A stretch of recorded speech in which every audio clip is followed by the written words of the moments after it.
Hello বন্ধুরা, Annapurna cooking চ্যানেলে আপনাদের সবাইকে জানাই স্বাগতম।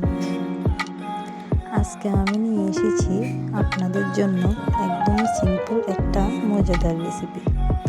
আজকে বানাবো আমি সয়া কাটলেট। প্রথমেই আমি সয়াবিনটাকে 10 মিনিটের জন্য জল দিয়ে ভিজিয়ে রেখেছি।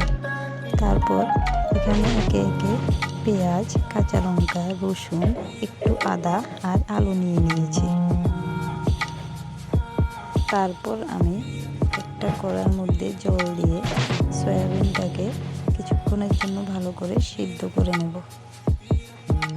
সয়াবিনটা এখানে সিদ্ধ হতে হতে আমি প্রেসার কুকারের মধ্যে আলুগুলো দিয়ে একটু সিদ্ধ করে নেব।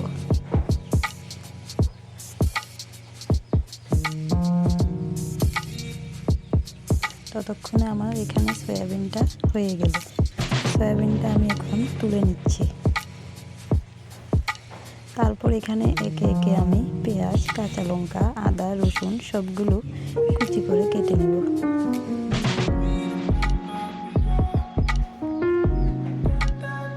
আদাটাকে আমি একটু গ্রেট করে নিলাম। তারপর ওইখানে সিদ্ধ আলু এবং সয়াবিনটাকে ভালো করে মিক্স করে এখানে একে একে পেঁয়াজ কুচি, কাঁচা লঙ্কা কুচি, আদা কুচি, রসুন কুচি সাথে দিয়ে দেবো এখানে হলুদ গুঁড়ো, লবণ, জিরে গুঁড়ো, শুকনো লঙ্কার গুঁড়ো, একটু গরম মশলা আর ভালো আর একটু ক্রিস্পি হওয়ার জন্য আমি এখানে দিয়ে দিয়েছি সামান্য পরিমাণের চালের গুঁড়ো।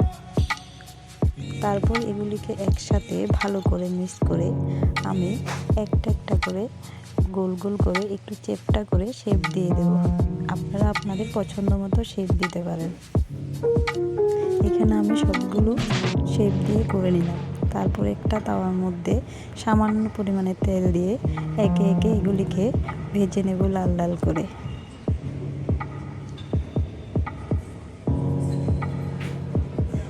এখানে আমার সবগুলো কাটলেট ভাজা হয়ে গেছে। তারপর টমেটো সস দিয়ে এগুলিকে পরিবেশন করব। আপনারা অবশ্যই বাড়িতে বানিয়ে খেয়ে বলবেন কেমন হয়েছে।